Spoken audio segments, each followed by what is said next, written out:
Unacademy. Let's crack. Hello and नमस्कार। रात के 10:30 बजे आप सभी का क्या है, स्वागत है। तैयार है ना? और ये एहसास कर लो कि ये रात का समय नहीं है, ये अपने आप में एक जोश का समय।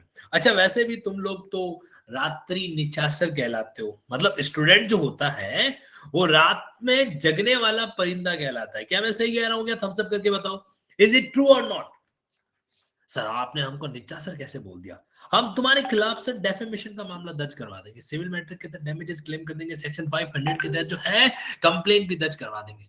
अरे इतने एग्रेसिव काहे होते हो भाई? अच्छा वाला निशाचर का है, समझते क्यों नहीं हो? हाँ, सो लेट बिगिन। सो मैं उम्मीद करता हूँ क्लास के आज की क्लास के अंदर जो है काफी कैंडिडेट जुड़ चुके हैं। अगर एक नाकाम कोशिश करूं मैं आप सभी के नाम लेने की, तो यहाँ पर विभाकर जी, पिंकी जी, तेजस्वी जी है, और आयुष जी, कविता जी, हर्षी जी, रविंद्र जी है, यहाँ साथ में नेहा जी, विजय जी और निर्मला जी है, सोनी जी, अफसान जी, अमन जी जुड़ चुके हैं, रिंकी जी, दीक्षा जी, मीनाक्षी जी कनेक्टेड है, विवेक जी, ऋतु जी कनेक्टेड है, और करणजीत जी है यहाँ पर, दीप्ति जी, प्रियंका जी, मनोज जी कनेक्टेड है, गुरप्रीत जी है, सिया जी है, राहुल जी है, वैशाली जी है, मंजुला जी है, सचिन जी है, शिवानी जी और रिंकू जी भी है यहाँ पर। साथ ही साथ में शिवानी जी कनेक्ट हो चुके हैं, आयुष जी भी कनेक्ट हो चुके हैं, सीबी जी, सुबी जी, और साथ ही साथ में सोनिया जी भी क्लास के अंदर पधार चुके हैं, निकिता जी, समीक्षा जी, और क्या नाम इनका, प्रभजीत जी ने भागते भागते ट्रेन जो है वो पकड़ ली है, डॉली जी है, प्रिया जी है, कृति जी है, और चित्रांशी जी, कोमल जी, नेहा जी, शिवानी जी, मनीषा जी और रजन जी है, साथ साथ में सिद्धिका जी, पूजा जी और सौरभ जी, गौरव जी, महक जी, हिमांशी जी, प्रगट जी। हे भगवान, आज की रात जो है इसी तरीके से चली जाएगी। मम्मी भी बोलती है नीचा सर, वेरी गुड, बहुत बढ़िया, मम्मी भी बोलती रहनी चाहिए, पूजा जी चिंता मत करो। सो मैसेज काफी लंबे चले जाएंगे, सबका नाम मैं नहीं ले पाऊंगा, मैं क्षमा प्रार्थी हूँ, लेकिन क्लास के एंड में अगर समय मिला तो हम लोग जरूर डील करेंगे। अच्छा, मैं आपको बता देता हूँ आज बेसिकली है क्या।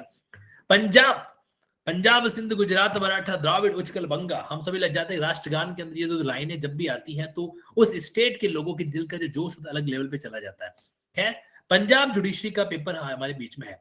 सबसे पहले उन कैंडिडेट के सवाल को मैं सॉल्व कर देता हूं कि सर हम राजस्थान से हैं, सर हम यूपी से हैं, सर हम बिहार से हैं, उत्तराखंड से हैं, छत्तीसगढ़ से हैं, तो क्या हमको भी ये पंजाब का पेपर देखना चाहिए क्या? तो उन सभी भोले प्राणियों, अच्छा ये सवाल कितना है, जो non Punjab judiciary exam fight करना चाहते हैं, नॉन पंजाब जुडिशरी का एग्जाम फाइट करना चाहते हैं, क्या उनके मन में सवाल है कि ये पेपर हमको देखना चाहिए, हाँ या ना? बताओ मुझे, क्या ये क्वेश्चन उनके माइंड में है क्या?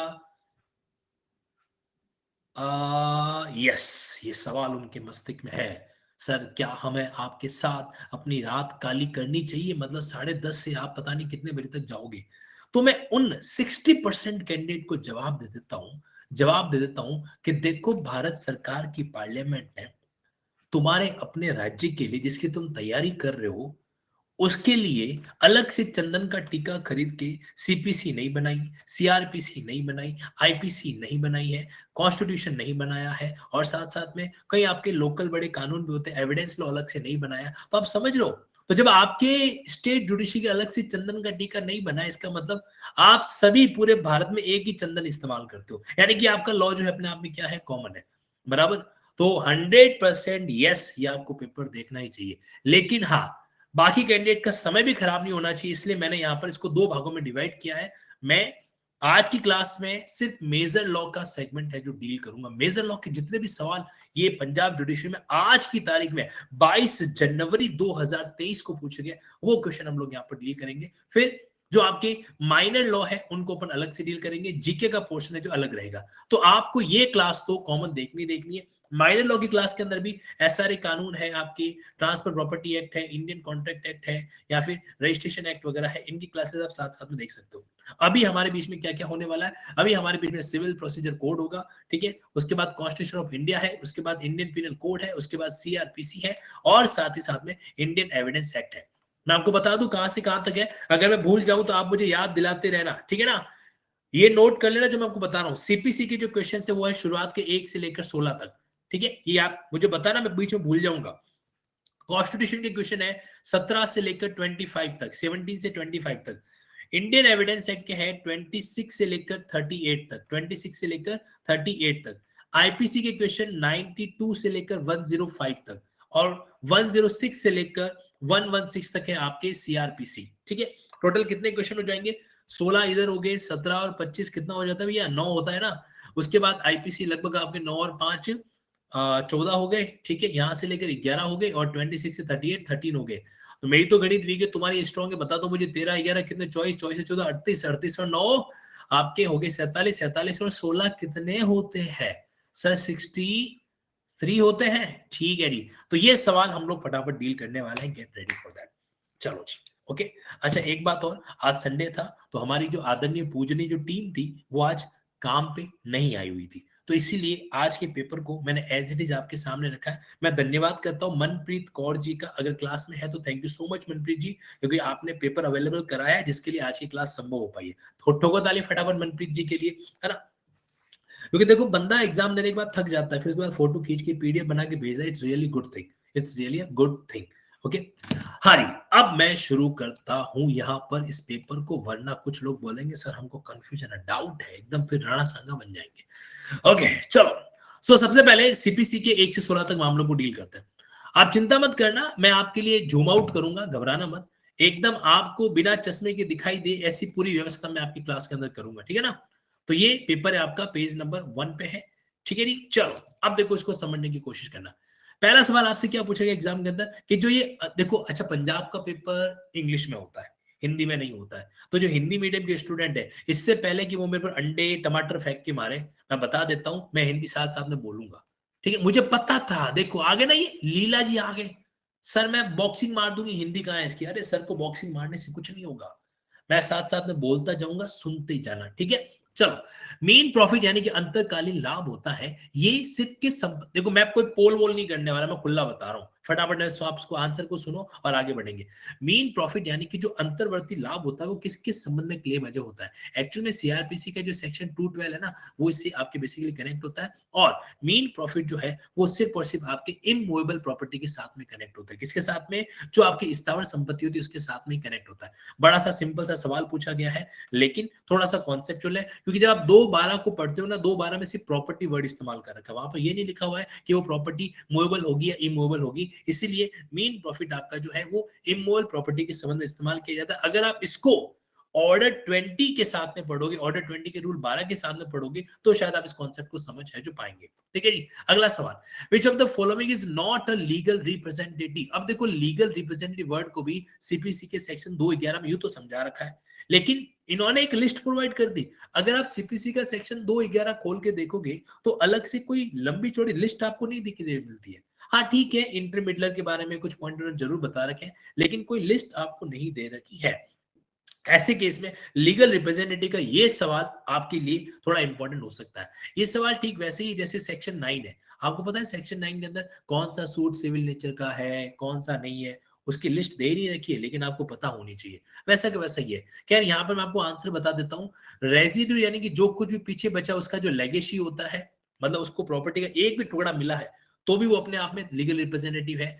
जो ऑफिशियल रिसीवर या ऑफिशियल असाइनी है, जिसको जिम्मेदारी सौंपी गई है इस संबंध में, वो भी है। हिंदुओं के तहत जो को पार्टनर होता है वो भी है, लेकिन एग्जीक्यूटर वगैरह है ना, एग्जीक्यूटर एडमिनिस्ट्रेटर, ये लोग जो है क्या नहीं कहलाएंगे, ये लोग आपके लीगल रिप्रेजेंटेटिव यानी कि विधिक प्रतिनिधि जो है नहीं कहलाएंगे। एग्जीक्यूटर कौन, जो निष्पादन करता होता है या प्रशासक होता है, उसको आप नहीं कह सकते, क्यों, इनको तो एक तरीके से कोर्ट के द्वारा अपॉइंट किया जा सकता है ना। तो एग्जीक्यूटर एडमिनिस्ट्रेटर कभी भी जो है विधिक प्रतिनिधि नहीं कहलाते, ठीक है जी। अगले सवाल की ओर आगे बढ़ते हैं। यहाँ पर तीसरा सवाल क्या था, जो डिसीजन होता है कोर्ट का, अगर वो बिना जुरिस्डिक्शन के दिया गया है तो क्या वो रेश जुडिकेटर के रूप में काम करेगा कि नहीं करेगा। देखो सीधी सी गणित है, सेक्शन 11 बेचारा चिल्ला चिल्ला के कहता है कोर्ट ऑफ कॉम्पिटेंट जुरिस्डिक्शन होना चाहिए, मतलब सक्षम अधिकारिता वाला न्यायालय होना चाहिए, तो ही क्या हो सकता है उस मामले को डील किया जाएगा। यानी कि can not operate as res judicata, आप उसको क्या नहीं कर सकते, रैश जुडिकेटर ऑपरेट है जो नहीं कर सकते। सीधा साधा सवाल है, जिसको सेक्शन 11 का बेसिक अर्थ पता है, बेसिक एलिमेंट पता है, वो इन सवालों को सॉल्व जो कर सकता है। आगे देखते हैं, कौन सा प्रोविजन जो है वो ये कहता है कि हाईकोर्ट कैन ट्रांसफर। अब देखो आपके सेक्शन 22 से लेकर 25 तक ट्रांसफर ऑफ एप्लीकेशन की बात कर रखी है, और वहां पर 24 जो है वो आपके हाई कोर्ट और डिस्ट्रिक्ट जज इन दोनों को पावर है जो देता है। तो आंसर क्या हो जाएगा यहाँ पर, आपके answer will be the section 24। ऐसे सवालों में कभी नंबर नहीं कटने चाहिए, ध्यान रखना। इसलिए आप लोग भी मान के चले, देखो सीपीसी में ऐसे लड्डू गोपाल जैसे सवाल भी पूछे जाते हैं, be ready for that, okay. अच्छा आगे बढ़ते हैं यहाँ पर, सीपीसी के अंदर कौन सी प्रॉपर्टी को आप अटैच है जो नहीं कर सकते? तो कौन सी प्रॉपर्टी अटैच नहीं की जा सकती है, कहां पर दे रखा है? सेक्शन 60 के प्रोविजो के अंदर। वहां पे एक लंबी चौड़ी लिस्ट दे रखी है, उस लिस्ट के अंदर डी नाम पर आता है बुक्स ऑफ अकाउंट। क्या आता है? डी नंबर पे। तो आपके 60 का जो प्रोविजो है इसके अंदर आपको क्लॉज डी देखने को मिलेगा। वहां पर लिखा हुआ है कि बुक्स ऑफ अकाउंट जो है आप उनको क्या नहीं कर सकते, अटैच है जो नहीं कर सकते। तो उस लिस्ट में से सवाल आ सकता है, तैयार रहना। ठीक है, यानी कि वो लिस्ट आपको टिप्स पे होनी चाहिए। क्या कह रहा हूं मैं? प्रसून जी, जीतू जी, रेणु जी, एकता जी, सोहिब जी, सोनिका जी, वो लिस्ट आपको अच्छे से दिमाग में होनी चाहिए। ठीक है जी। नाउ अब आगे बढ़ते हैं। यहाँ पर सुमन जी कुछ विशेष बात है तो कनेक्ट करता हूं, नहीं तो फिर मैं क्लास के एंड में आपसे कनेक्ट हो जाऊंगा। आप पूछना चाहो तो चलो पूछ लो। हाँ जी, वेरी गुड। अच्छा अब आगे देखिए, तो बुक्स ऑफ अकाउंट जो है आपके इससे कनेक्ट नहीं होती है। इसके बाद डिग्री ऑफ मेंटेनेंस। देखो इस सवाल में कई कैंडिडेट गलती करके आ गए। पता है क्या गलती करके? इसने क्या पूछा है? सैलरी का कौन सा पोर्शन अटैच किया जा सकता है? इसने उल्टा पूछा है। जब आप सेक्शन 60 के प्रोविजो का क्लॉज आई ए पढ़ते हो, 60 के प्रोविजो का क्लॉज आई ए पढ़ते हो ना, तो उसमें दे रखा है कौन सा प्रोविजन नॉन अटैचेबल है। क्या लिखा वहां पर? वहां पे जो 1/3 है, 1/3 इज नॉट अटैचेबल। इसने क्या पूछा है? अटैचेबल पूछा है। ये गलती कई बार कैंडिडेट से हो जाती है, कई बार कैंडिडेट से हो जाती है। इसका आंसर क्या होगा? इसका आंसर जो है यहाँ पर आपके 2/3 है जो होगा। हाँ देखो, बोल तो नहीं कर रहा हूं, लेकिन अगर आप लोगों को आंसर आता है तो आप आंसर कमेंट में कर सकते हैं, मुझे कोई दिक्कत है जो नहीं है। ठीक है, तो 2/3 यहाँ पर इसका सही आंसर होगा। कई कैंडिडेट ने जल्दबाजी में आप आंसर बी दे दिया था, ये गलती आप लोग मत करना। एग्जाम के अंदर ये गलती आपसे नहीं होनी चाहिए। ठीक है जी, चलो आगे बढ़ते हैं। यहाँ पर अगले पॉइंट पर आते हैं। अगला सवाल क्या था यहाँ पे कि जो सेक्शन 80 का नोटिस, बहुत ही सिंपल सवाल, अगेन लड्डू गुलाब जामुन वाला सवाल था ये। सेक्शन 80 का जो नोटिस दिया जाता है वो मैंडेटरी है कौन से मामलों के अंदर? तो वो मामला है आपके गवर्नमेंट वाला, है ना। ऑर्डर 27 के साथ आप इसको लिंकिंग भी कर सकते हो, और आपके सेक्शन 79, 80, 81, 82 का पॉइंट भी यहां से कनेक्ट होता है। सेक्शन 80 स्पेसिफिकली यहां पर आएगा। B option will be the correct one. ठीक है, तो देखो ये आपके क्या थे, 7 क्वेश्चंस थे किसके बारे में? सिविल प्रोसीजर कोड के संबंध में। आगे बढ़ते हैं यहाँ पर, और कौन कौन से सवाल थे? अच्छा मुझे एक बात बताओ, मैं इस तरीके से सीधा पीडीएफ आपके सामने लेकर आया हूं, आप लोग मुझसे नाराज तो नहीं हो? सर आपने अरेंज करके क्यों नहीं लाए, अच्छे से डेकोरेट करके क्यों नहीं लाए? आपको पता नहीं कि हम जुडिशरी के एस्पिरेंट है, हमको एक लेवल चाहिए, ऐसा तो नहीं है ना? Thank God. और है तो विसानु की, मैनू फर्क नहीं पड़ेगा, तुमको फर्क पड़ेगा क्योंकि तुम्हारे सामने क्वेश्चन आना जरूरी है। ओके चलिए, नाउ अब देखो यहां पर अगला सवाल कौन सा है कि कैविएट जो फाइल की जाती है, कैविएट क्या होती है? तो आपके सेक्शन है 148 कैपिटल ए। तो 148 कैपिटल ए के अंदर जो है, वहां पर अगर आप कोई व्यक्ति जो चाहता है कि कोर्ट उसको सुने, ऐसे केस में कैविएट फाइल करता है, उसकी जो क्या बोलते हैं म्याद, जो वैलिडिटी है वो कितनी होती है? 90 डेज होती है। कितनी? 90। तो ए ऑप्शन यहाँ पर आपके क्या होगा? करेक्ट है जो होता है। ठीक है, ए ऑप्शन यहाँ पर क्या आपका करेक्ट है। अच्छा उसके बाद में अगर कोई भी, देखो आप समझो सवाल सिविल प्रोसीजर कोड के डिफिकल्ट टाइप के नहीं लग रहे हैं। Order rejecting a plant under order 7 rule 11। अब देखो ये क्या है? ऑर्डर 7 रूल 11 के अंदर प्लांट को रिजेक्ट किया जाता है। जब आप सेक्शन 2 का क्लॉज 2 पढ़ते हो तो उसमें कॉन्सेप्ट आता है डीम डिग्री का, है ना। तो डीम डिग्री के तहत जो है इसको बकायदा एक तरह का डिग्री माना जाता है, और इसके साथ साथ सेक्शन 144 को भी माना जाता है। तो इसका आंसर क्या होगा? ए। इसको सेक्शन 2 क्लॉज 2 के साथ में कनेक्ट आपको करना चाहिए। इनमें से कौन सा प्रोविजन जो है वो सेट ऑफ से कनेक्टेड है? फिर देखो फिर से आगे गुलाब जामुन वाला सवाल, है ना। ऑर्डर 8 का रूल 6 सेट ऑफ से, और इसी का रूल 6A से लेकर 6G तक क्या आ जाता है? काउंटर क्लेम से कनेक्ट हो जाता है। शाबाश प्रियांशु जी, एकता जी, मैं देख पा रहा हूं आप लोगों के आंसर भी यहाँ पे साथ साथ में। प्रीति जी देखो, आप लोग ये फील करो कि ये एग्जाम आज आपने ही दिया है, ये एग्जाम आज आपने ही दिया है। ठीक है, इससे क्या होगा? इससे आपके मन का एक कॉन्फिडेंस बढ़ेगा। अच्छा हाँ यार, ये तो मेरे को आता है, ये भी आता है, ये भी आता है। तो ये जो आता आता आता है ना, ये आपके कॉन्फिडेंस को बढ़ाता बढ़ाता बढ़ाता बढ़ाता है। समझे? जो आता है वो बढ़ाता है क्या? कॉन्फिडेंस। याद रखना इस पॉइंट को। हाँ जी, फिर देखो एक और गुलाब जामुन क्वेश्चन आपके सामने। गार्निशी किसको बोलते हैं? गार्निशी किसको बोलेंगे? तो आप जानते हो ऑर्डर 21 रूल 46 के तहत जो जजमेंट डेटर का जो डेटर होता है, डेटर अभी जस्ट यूट्यूब पे मैं समझा के आया हूँ। अभी यूट्यूब पे हम अभी मध्य प्रदेश का पेपराथन सॉल्व कर रहे थे।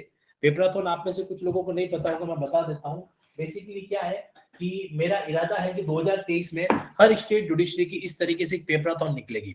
है ना। ये पेपराथन क्या है, आपके सब्जेक्ट वाइज सवालों को लिंक्ड प्रोविजन के साथ में और क्यूआर कोड में वीडियो सॉल्यूशन के साथ में डील है जो करेगी, बराबर। तो अब मध्य प्रदेश का पेपराथन लगाने का मानस है, उससे पहले मैं वीडियो सॉल्यूशन करा रहा हूँ यूट्यूब पर, तो उसमें अभी हम 2022 का सीपीसी का पेपर सॉल्व कर रहे थे, ठीक है। तो उसके अंदर ये चीज आपके सामने एप्लीकेबल है, जो सवाल आया था मैं डील को किया था। हाँ जी, अच्छा, period of detention in civil imprisonment as a consequence of disobedience. देखो क्या होता है, ऑर्डर 39 के तहत आपको इंजेक्शन वगैरह जारी किया जाता है, टेम्परेरी इंजेक्शन वगैरह, तो वहां पर एक रूल आता है, उस रूल का नाम है 2A। तो रूल 2A में लिखा हुआ है कि अगर तुम डिसओबे करते हो तो तुमको जो है बाकी की पनिशमेंट का 3 महीने के लिए डिटेन किया जा सकता है, प्रॉपर्टी अटैच की जा सकती है, और जो प्रॉपर्टी अटैच की जा सकती है वो 1 साल के लिए अटैचमेंट नजरिए, बाद में उसको सेल कर देंगे। तो यहाँ पर इसका आंसर क्या था, 3 महीना, 3 मंथ तक उसको जेल में है जो रखा जा सकता है। अरे Krishna ji, order 20 rule 2A नहीं, order 39 rule 2A, sorry sir typing mistake हो गई, चलो कोई बात नहीं। अच्छा, कुछ लोग है ना, कुछ लोग जो है ना अंग्रेजों के जमाने के बैठे हैं, सर हमको रोमन संख्या नहीं आता, नहीं आता तो फिर ये सवाल तुम खोटा करके आता, नहीं आता तो तुम सवाल खोटा करके आता। अब देखो इसने क्या पूछा, पॉपर अपील। अब पॉपर अपील क्या होती है, इनडिजेंट पर्सन के द्वारा जो अपील फाइल की जाती है वो। अब कुछ है जैसे खतरनाक विद्वान प्राणी है, सर ये क्या लिखा हुआ है, हमको चश्मे के अंदर भी दिखाई नहीं दे रहा।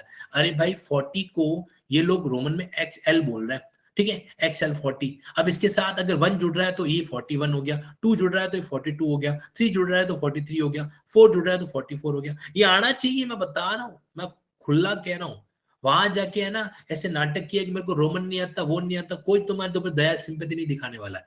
खैर चलो छोड़ो, आज का आंसर होगा ऑर्डर 44। ये क्या है, आपके ऑर्डर 44 से कनेक्ट है जो होता है, ठीक है जी। चलिए सर, ये रोमन नंबर में पापा से ही सीखी हूँ, ठीक है, पापा से सीखी हूँ, और अगर एग्जाम में खोटा करके आए तो पापा जी फिर और भी सिखा देंगे कुछ, दाएं दाएं दाएं, ठीक है, तैयार रहना उसके लिए भी। हाँ जी, इनमें से कौन सा स्टेटमेंट सही है, अगला सवाल क्या था, इनमें से कौन सा स्टेटमेंट सही है। अपील जो है आपका कैसा अधिकार होता है, नेचुरल राइट होता है क्या आपका, इनहेरेंट राइट होता है क्या, स्टेट्यूटरी राइट होता है क्या, या रिलीजियस राइट होता है। तो सीधी सी बात है, अपील हमारा वैधानिक अधिकार है, स्टेट्यूटरी राइट जो है। अरे वाह क्या बात है, सब लोगों के आंसर एकदम धनाधन धनाधन है। हाँ जी, आगे बढ़े अपन, फटाफट आ जाता है। देखो हमने फटाफट पेपर सॉल्व कर रहे हैं, रुके ना तू, झुके ही ना तू। आप भी मान के चलो, आपको भी इतना एग्जाम में कम टाइम मिलने वाला है। सेक्शन 100 सीपीसी के तहत सेकंड अपील किसको फाइल की जाती है, तो सेकंड अपील हमेशा हमेशा सीपीसी में हाई कोर्ट को ही होगी। किसको होगी, हाई कोर्ट को ही होगी। ये किसने डी लिखा है, डी नहीं होगा, इसमें स्पष्ट रूप से सेक्शन 100 की भाषा में मेंशन कर रखा है। ओके, आगे बढ़ते हैं। यहाँ पर देखो ये सेक्शन वाले सवालों में मैं बता रहा हूं आपको, लिंकिंग मेडिटेशन बहुत बड़ा रोल प्ले करता है।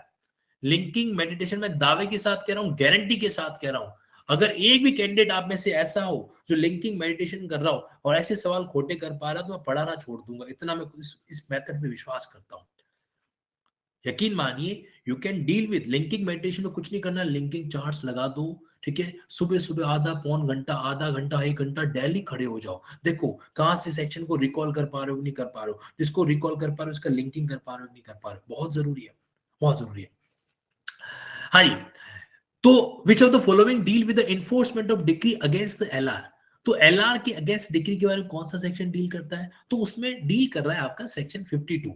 सेक्शन 52 स्पष्ट रूप से इसके बारे में बात करता है। बाकी तो कोई 46 46 49 ये ट्रांसफरी के दौरान आपकी सुप्रीम कोर्ट वाला केस ट्रांसफर होना या प्रिसिप्ट वाला मामला, ये सब अलग है। 52 will be the correct answer है।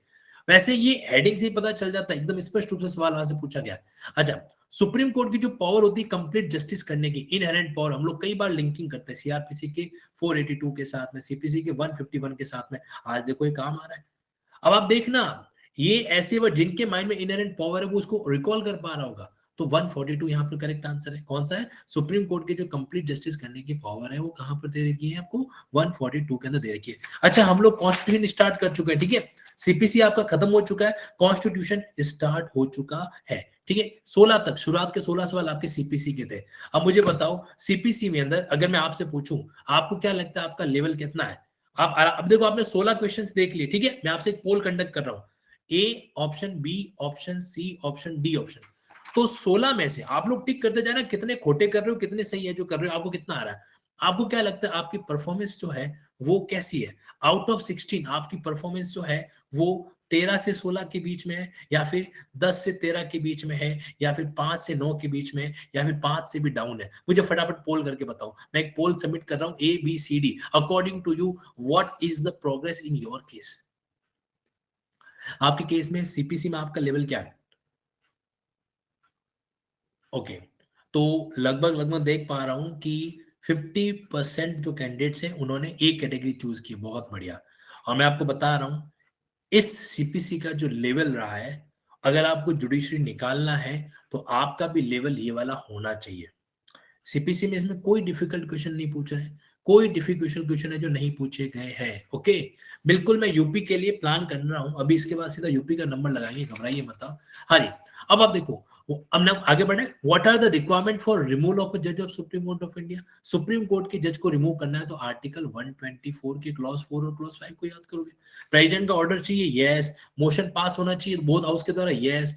Special majority, yes. All of the above. Answer क्या होगा यहाँ पे? ऑल ऑफ द अबव है जो यहाँ पर आपके आंसर है जो होगा। ठीक है, कोई बात नहीं, करना पड़ेगा नहीं, क्योंकि मैं पंजाब सरकार को कह तो नहीं सकता कि तुमने जो है पेपर इंग्लिश में क्यों निकाला। पंजाब के अभी चीफ मिनिस्टर कौन है हमारे?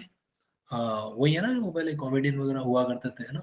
तो ऐसे केसेस के अंदर उनको तो जाके हम कह नहीं सकते। हाँ जी, भगवान दास, बिल्कुल भगवान जी हैं। तो भगवान जी को तो हम ज्यादा कुछ कह नहीं पाएंगे, इसलिए आप ही को कहेंगे। मैनेज करो। हाँ जी, संविधान में देखो कितना प्यारा है, constitution does not provide the post of. पता है, मैंने एक बार होमवर्क दिया था कि जितने भी आप लोग कॉन्स्टिट्यूशन पढ़ रहे हो, कॉन्स्टिट्यूशनल पोस्ट है या कॉन्स्टिट्यूशनल इंस्टीट्यूशन है, इनकी इनका एक लिस्ट बना दो। अब जिन्होंने लिस्ट बना रखी है उसको सब दिक्कत आएगी। बड़ा बड़ा सिंपल सा भाई, उप प्रधानमंत्री जैसा कोई पद नहीं है, डेप्यूटी प्राइम मिनिस्टर जैसा कोई भी रोल है जो नहीं होता संविधान के अंदर।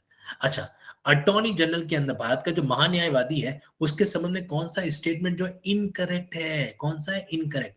नंबर वन, पहली बात क्या रखी है कि अटॉर्नी जनरल के पास राइट टू ऑडियंस है बिफोर ऑल द कोर्ट्स। बिल्कुल सही बात है। अटॉर्नी जनरल जो है वो सुप्रीम कोर्ट का जज होना चाहिए। बिल्कुल होना चाहिए, क्वालिफाइड टू सुप्रीम कोर्ट जज, सही बात है। अटॉर्नी जनरल जो है प्रेसिडेंट के प्लेजर पे वर्कआउट करता है, यस। ये सारी बातें ना आपको आर्टिकल 76 में मेंशन है। लेकिन जो डी बात लिखी ना, उसको कभी भी राइट टू वोट नहीं होता है। राइट टू वोट है जो नहीं होता है। आप इसको कनेक्ट करोगे आर्टिकल 88 के साथ में तो पता चलेगा कि उसके पास राइट टू वोट जैसा कोई प्रोविजन नहीं होता, ना ही किसी मिनिस्टर के पास में होता है। तो सही आंसर यहाँ पर क्या होगा? D will be the correct answer here. Okay जी। अच्छा, इनमें से कौन सी अथॉरिटी है जो स्टेट की बाउंड्री को ऑल्टर कर सकती है? बताओ भाई, स्टेट की बाउंड्री को कौन अल्टर कर सकता है? तो इसका आंसर होगा यहाँ पे क्या? पार्लियामेंट। क्या आंसर होगा यहाँ पे? पार्लियामेंट जो है वो कानून बना के क्या कर सकता है? स्टेट की जो भी आपकी बाउंड्री वगैरह है उसको चेंज कर सकता है। ठीक है जी। In case president rule in the state is not approved by the parliament. अब देखो, अब ये सवाल खोटा है, ये सवाल डिस्प्यूटेड है। क्यों डिस्प्यूटेड है? इसमें लिखा हुआ है कि अगर स्टेट इमरजेंसी लगी हुई है, आप समझना, अगर स्टेट इमरजेंसी लगी हुई है तो कितने महीनों तक वो जो उन्होंने ऑर्डिनेंस प्रोमुलेट किया है वो वैलिड रहेगा? वो वैलिड कितने महीनों तक रहेगा? तो जब आप आर्टिकल 356 पढ़ते हो ना, तो 356 के क्लॉज 2 में एक बात बड़ी स्पष्ट लिखी हुई, क्या लिखी हुई वहां पर? वहां लिखा हुआ है कि जब तक पार्लियामेंट, अब देखो कई लोग आंसर डी कर रहे हैं। अच्छा मुझे बताओ, इनमें से कौन सा आंसर है आपके अकॉर्डिंग? 3, 4, 5, 6? आप बताओ, A B C D, 4 option दे रहा हूं मैं आपको, बताइए what will be the correct answer in this case. फटाफट आंसर बताओ, मैं एक सेकंड आपके सामने प्रेजेंट होता हूं वापस।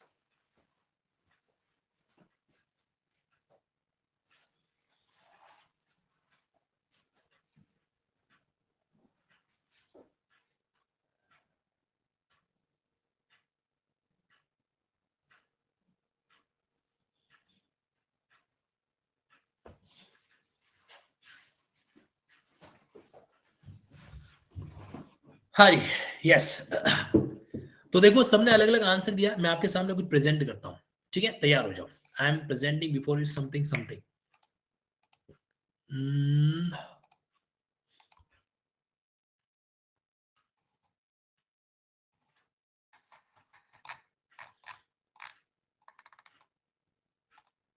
Okay, so we have now article 356 1 and 2। देखिए जरा, आप समझना इसको। इसमें इन्होंने क्या लिखा है कि जब तक पार्लियामेंट अप्रूव नहीं करती तब तक कितना होना चाहिए। अब आप देखो, यहां पर आपके बीच में यहाँ था आपके बीच में ये जो पॉइंट आएगा 356 के क्लॉज 2 का, ये क्लॉज 2, ये काम करो बेरेक से निकाल लो। आपके पास बेरेक पड़ा है ना, मैं आपको बेरेक में एक लैंग्वेज रीड आउट करवा रहा हूँ, फटाफट रीड आउट कर लो। हो सकता है वो इमेज मेरे को अभी जल्दबाजी में मिल नहीं रही है 356 की, आप बेरेक निकालो। बेरेक से मैं आपको लैंग्वेज रीड आउट करवा रहा हूँ। अब आप देखो 356 के अंदर जो आपका क्लॉज 3 है उसमें क्या लिखा हुआ है, every proclamation under this article shall be laid before each house of parliament, जो भी प्रोक्लेमेशन हाउस के सामने रखेंगे, except where it is proclamation revoking previous proclamation, इसको ब्रैकेट में डाल दो, अगर प्रीवियस प्रोक्लेमेशन को रिवोक करने वाले उसको छोड़ दीजिए। तो एवरी प्रोक्लेमेशन जिसको आप पार्लियामेंट के सामने रखोगे cease to operate at the expiration of 2 month unless before the expiration it has been approved. तो ये क्वेश्चन आपके क्या होगा, ये क्वेश्चन आपके डिलीट होगा, ये क्वेश्चन आपके क्या होगा, डिलीट एज होगा, क्योंकि यहाँ पर आंसर जो होना चाहिए, जैसा मैं इसकी लैंग्वेज को ऑब्जर्व कर पा रहा हूँ, तो answer must be 2 month. Answer क्या होना चाहिए यहाँ पर, 2 महीने है जो होना चाहिए, और 2 महीने किसी भी ऑप्शन के अंदर नहीं है, तो according to me this question will be deleted. ठीक है, not approved by the parliament, तो हाउ मेनी मंथ्स, तो 2 मंथ, तो यहाँ पर आंसर जो है 2 मंथ होना चाहिए। ठीक है जी, चलो, तो इनमें से मेरी ओपिनियन ये है, जो मैं आपको बता पा रहा हूं वो ये है, सीधी सी बात यहाँ पर। ठीक है ना, okay now the system of Panchayati Raj involve, बहुत ही बेसिक सवाल पूछा, पंचायती राज पार्ट 9 से पूछा गया सवाल था, ये पार्ट 9 से पूछा गया सवाल था। क्या था इसमें, क्या होता है, तो इसमें गांव, ब्लॉक और जिला होता है, विलेज, ब्लॉक और डिस्ट्रिक्ट, यानी कि D will be the correct answer है।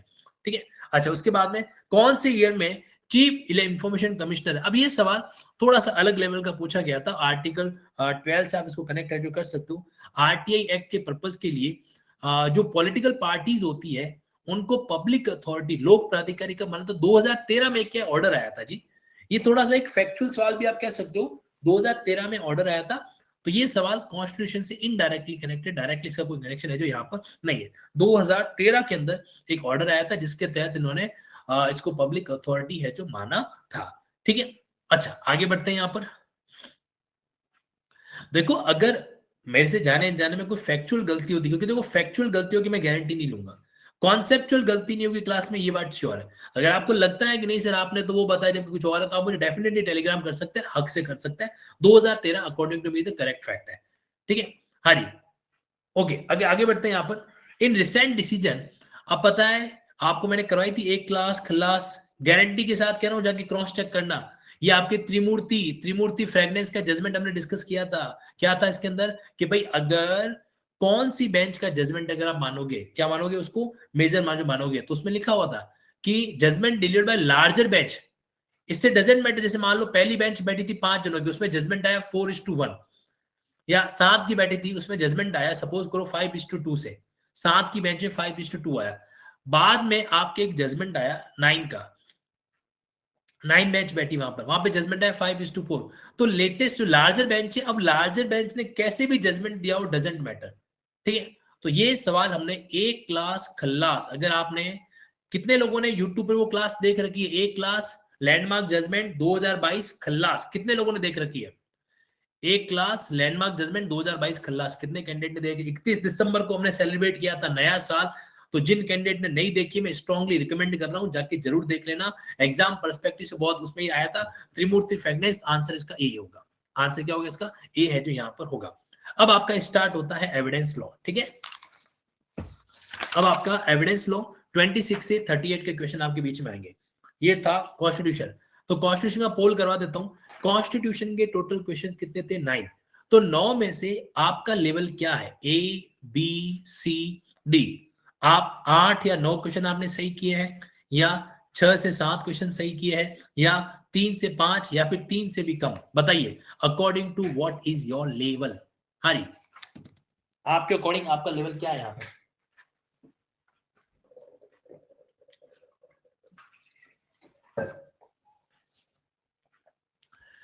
वेरी गुड, ओके, फिर भी बेटर है, पर थोड़ा एफर्ट और अच्छे से करना है हमको, है ना।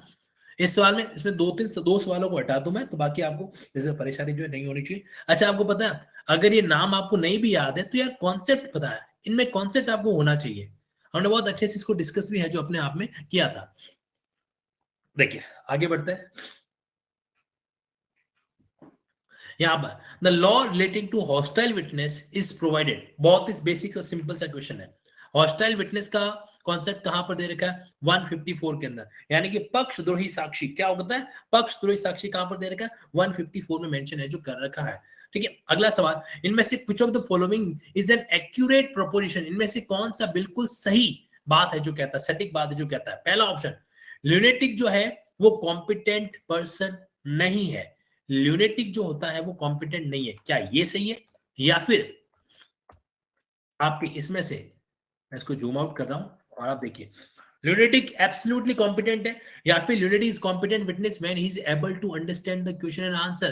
मैंने आप लोगों को सेक्शन 118 के संबंध में एक मेथड दिया था, क्वेश्चन एंड आंसर मेथड, ठीक है? तो आप बताओ इसके according, obviously C will the correct answer. सबसे एब्सोल्युटली करेक्ट क्या है कि भाई जो पागल व्यक्ति है वो भी अगर सवाल को समझ पा रहा है और उसका रेशनल आंसर दे पा रहा है तो वो अपने आप में क्या है? वो एक तरीके से कॉम्पिटेंट सक्षम गवाह है।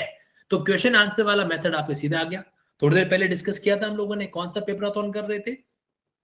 छत्तीसगढ़ वाला कर रहे थे, यूपी वाला कर रहे थे, उसके अंदर आ रखा एआईबी वाला कर रहे थे, सॉरी।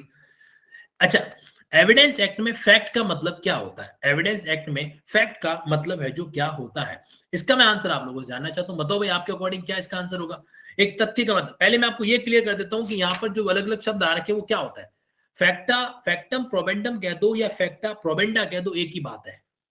फैक्टा प्रोबेंडा कह दो, ये अपने आप में क्या है? एक ही बात है। इसका मतलब होता है ऐसे फैक्ट जिनको आप साबित करोगे। इसका मतलब होता है fact need to be proved, fact need to be proved. अच्छा, ये जो फैक्टम प्रोबेंस होता है इसको आप प्रोबेंशिया भी कह सकते हो, प्रोबेंशिया, प्रोबेंशिया। और इसका मतलब होता है एविडेंस जो आप देते हो ना, फैक्ट ऑफर एज एविडेंस, तो यहां पर इसका मतलब कनेक्टेड होता है किसे? एविडेंस से। तो बताओ भाई आपके अकॉर्डिंग आप क्या आंसर दोगे यहां पर?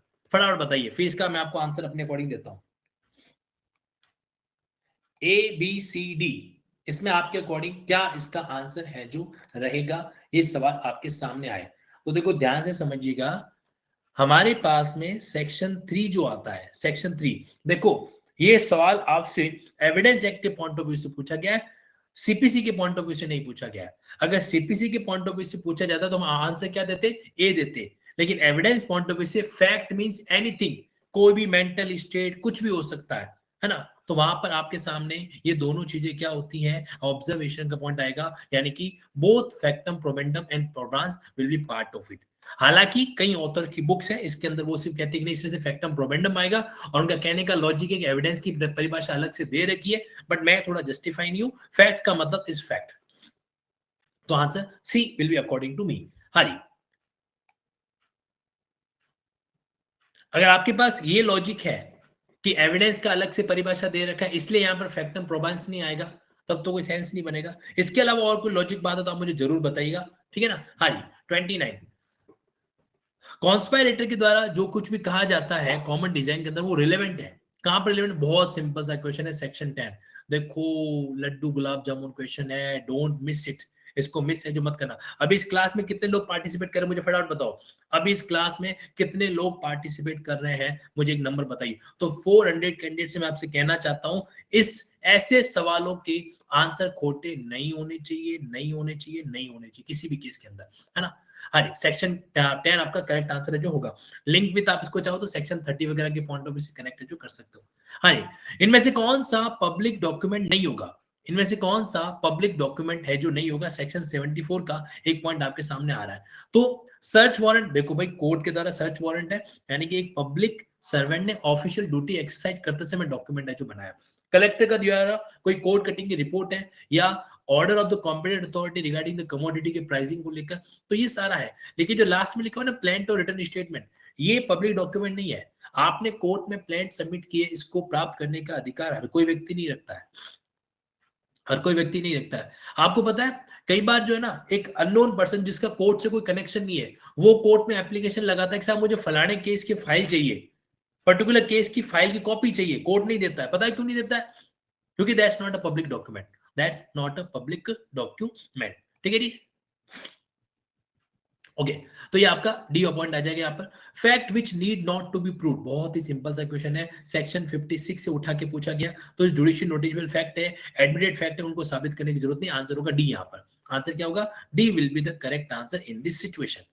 ठीक है जी, आगे बढ़ते हैं यहाँ पर। The principle of proof of document not required by law to be attested, simple direct heading पूछी है, हेडिंग वाले सवाल है ये। Again I am saying linking meditation आपका यहाँ पे बहुत ही स्ट्रॉन्ग पॉइंट होना चाहिए, क्योंकि ऐसे सवाल नंबर देख के भी जाते हैं और समय भी बचाते हैं, दोनों बातें यार सुनना मेरी। ऐसे जो क्वेश्चंस होते हैं वो आपको आपका स्कोर भी अच्छा करते हैं, आपका स्कोर भी अच्छा करते हैं, और सबसे बड़ी बात एग्जाम के अंदर टाइम सेव करते हैं, टाइम सेव करते हैं। एक मेरी बात ध्यान से सुन के चलना, 100 क्वेश्चन है, 100 क्वेश्चन में से कुछ सवाल ऐसे होंगे जो टाइम कंज्यूमिंग होंगे, कुछ सवाल ऐसे होंगे जो टाइम सेविंग होंगे, और टाइम सेविंग वाले क्वेश्चन हमेशा करेक्ट होने चाहिए, टाइम सेविंग वाले क्वेश्चन हमेशा करेक्ट होने चाहिए, इस बात को याद रखना, भूल मत जाना। ठीक है, तो यहां पर आंसर क्या होगा, 72 will be the correct one. भाई 73 में तो कंपैरिजन है, ठीक है, 74 के अंदर पब्लिक डॉक्यूमेंट की बात कर रखा है, 71 में डिनाई करने वाली बात आ जाती है, तो 72 will be the correct answer in this situation. जो लॉ के द्वारा अटेस्टेड रिक्वायर्ड नहीं, उनको अनअटेस्टेड की तरह ट्रीट जो किया जाएगा। अच्छा, टेस्टिमनी, तो कितना सिंपल सा क्वेश्चन पूछा गया है, ऑब्जर्व करना। हिंदी मीडियम वालों तुम लोग घबराओ मत, जितने स्टेट के पेपर सॉल्व करोगे उतना फायदा है, नुकसान नहीं होता है। टेस्टिमनी ऑफ अ विटनेस, एक विटनेस की जो बयान होते हैं रिगार्डिंग एग्जिस्टेंस और non existence of any fact, उनको क्या बोलते हैं, हियर से ओरिजिनल ऑरल एविडेंस, तो उनको हम क्या बोलेंगे। कोई कह रहा है हियर से, अरे हियर से नहीं, that's called the oral evidence. Witness के बयान हमेशा क्या होते हैं, ओरल एविडेंस है जो कहलाते हैं। और ये बात हमने क्लास में कितनी बार डिस्कस की है कि भाई ओरल एविडेंस का मतलब, अभी हम लोगों ने पेपराथन सॉल्व किया था यूट्यूब पर, जिसने नहीं देखा वो जाके जरूर देखना। तो ओरल एविडेंस का मतलब ही होता है विटनेस की टेस्टिमनी, विटनेस की टेस्टिमनी। तो इसका आंसर क्या होगा, इसका आंसर यहाँ पर होगा आपकी सी। ठीक है, तो ये आपके इसके पॉइंट का सवाल अराइज यहाँ पर होता है। ठीक है, अगले सवाल देखिए यहाँ पर, और कौन कौन सा पॉइंट है। फैक्ट इन इश्यू का मतलब क्या होता है, अगेन गुलाब जामुन वाला क्वेश्चन। फैक्ट इन इश्यू का मतलब, विवादित तथ्य का मतलब क्या होता है, admitted fact, disputed fact, not disputed, it will be admitted not disputed, है ना। जो वन पार्टी अफर्म करती है और दूसरी पार्टी क्या करती है, डिनाई है जो करती है। एक बात बताओ, सच सच बताना, ये जब आपके आंसर सही हो रहे हैं तो आपका मन कहीं न कहीं खुद को एक आत्मविश्वास दे रहा है कि नहीं दे रहा है, कि हाँ यार कुछ तो पढ़ा है, टाइम वेस्ट तो नहीं किया। बताइए हाँ या ना, सच सच बताओ। मैं एक पोल कंडक्ट कर रहा हूं, मुझे यस या नो में आंसर दो, यस या नो में आंसर दो। और अगर कोई प्लस का स्टूडेंट रात्रि के समय में रेज हैंड करके मुझे फीडबैक दे सकता है तो जरूर देना, जब ये आंसर सही हो रहे हैं तो मन को अच्छा लग रहा है कि नहीं लग रहा है। एनी वन ऑफ यू, कोई भी प्लस का स्टूडेंट जो अभी इस केस में आंसर जो दे सकता है, मुझे जरूर बताइए कि यहाँ पर जब इतना एकदम सिंपल वे के अंदर चीटर, ये पंजाब का पेपर सॉल्व कर रहे हो आप, पंजाब हरियाणा और ये जो सर आपके सर दिल्ली है, गुड इसको इवनिंग। एकदम आसान नहीं माना जाता है, एकदम इसको इतना भी इजी गोइंग है जो हम सर नहीं गुड मानते इवनिंग। हैं। ठीक है, चलो तो फीडबैक और भी लेंगे, आगे देखते हैं। यहाँ पर सर कनेक्ट हो जा रहे हैं, शायद कनेक्ट हो नहीं पा रहे हैं, यहाँ पर कुछ टेक्निकल इशू आ रहा है। ओके नाउ, खुशी हो रही है ना, बहुत मजा आ रहा है, चलो बढ़िया। आप पोल क्यों नहीं दे रहे हो अरे पोल इसलिए नहीं दे रहा हूं मैं कि अर्धरात्रि में यूं परेशान हो जाओगे, फटाफट आंसर देखते जाओ, समझते जाओ क्या आ रहा है सर क्या गुड नहीं आ इवनिंग। रहा है। हेलो अनुश्री जी, गुड इवनिंग। जी सर, बहुत अच्छा लग रहा है, बहुत कॉन्फिडेंट फील हो रहा है सर, बहुत ज्यादा, मतलब ऐसा लग रहा है जैसे सब कुछ देखा हुआ है, आंखों के सामने से निकला हुआ है सर, मतलब बहुत ही कॉन्फिडेंट फील हो रहा है। क्लास में सबसे ज्यादा डांट खाते हो आप, आज जी अच्छा लग सर। रहा है आज बहुत अच्छा लग रहा है सर। अल्टीमेटली ये पर्पस होता है अपना कि भाई हमें घुमा फिरा के हमारा पेपर अच्छा जाना चाहिए। ठीक है, जी सर, जी सर, बढ़िया बहुत। तरीके से प्लस क्लास को और एंजॉय करो, और ऐसे पेपर को तो एकदम फोड़ डालना है, बराबर। सर एक्चुअली एक मिनट लूंगी आपका सर, मैंने आपको कॉल की थी सर, वो आपका कॉल लगी नहीं थी, तो मैं अभी कह देती हूँ सर। वो जैसे आपने यूपी का बहुत अमेजिंग पेपराथन का वो जो बुकलेट तैयार किया है सर, उसकी एक तो बहुत अच्छा तैयार किया है, उसके लिए जितनी भी तारीफ करे उतनी कम है सर। प्लीज वैसा एक दिल्ली के लिए कर दीजिए सर, डीजेएस के लिए, बिकॉज सर डीजेएस में सब्जेक्ट्स बहुत ज्यादा है, क्योंकि आपको भी टाइम लगेगा उसको प्रिपेयर करने में, और पता नहीं कब उसकी वैकेंसी आ जाए सर। सो मेरी आपसे रिक्वेस्ट है सर, उसके सिविल लॉस बहुत ज्यादा है, सो आपकी हेल्प हो जाती ना सर, तो बहुत बड़ा आपका एहसान होगा ओके सर। चलो भाई, डीजेस के और कौन कौन कैंडिडेट्स हैं, डीजेस की प्लानिंग कर रहे हैं फ्यूचर के अंदर? थम्स अप करके बताओ मुझे, थम्स अप करके बताओ फटाफट। बिल्कुल अनुश्री जी, एक के किसी भी स्टेट को नहीं छोड़ूंगा, ये आपसे प्रॉमिस है, ठीक है? जी बट सर, थोड़ा हो थैंक यू सकता सो है मच आगे पीछे सर। समय लगेगा, लेकिन करेंगे पूरा उसको, ठीक बिल्कुल सर, मैंने आपके नोटिस में डाल दिया है ना? है? ये वकील है। ठीक है वकील, सर मैंने आपको नोटिस में डाल दिया है, अब अगर आप उसको कंप्लेंट नहीं कर दो फिर भी। चलो भाई आगे बढ़ते हैं यहाँ पर। तो now which one of the following question may be solved, अब देखो यहाँ पे क्या मे फॉरबिड क्या आ रहा है, मे फॉरबिड आपको पता है ना, 151 और 152 क्लास में चिल्ला चिल्ला के मैंने बता रखा है क्या कि भैया मे फॉरबिड यानी कि आपको इंडिसेंट और स्कैंडलस, और जो इंसल्ट और अनॉय वाला मामला होता है वो होता है इंसल्ट और अनॉय का मामला शेयर फॉरबिड की तरह से आता है ना?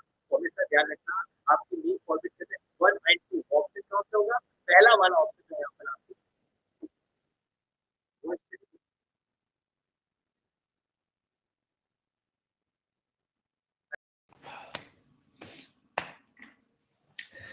Am I audible to you right now? Yes or no?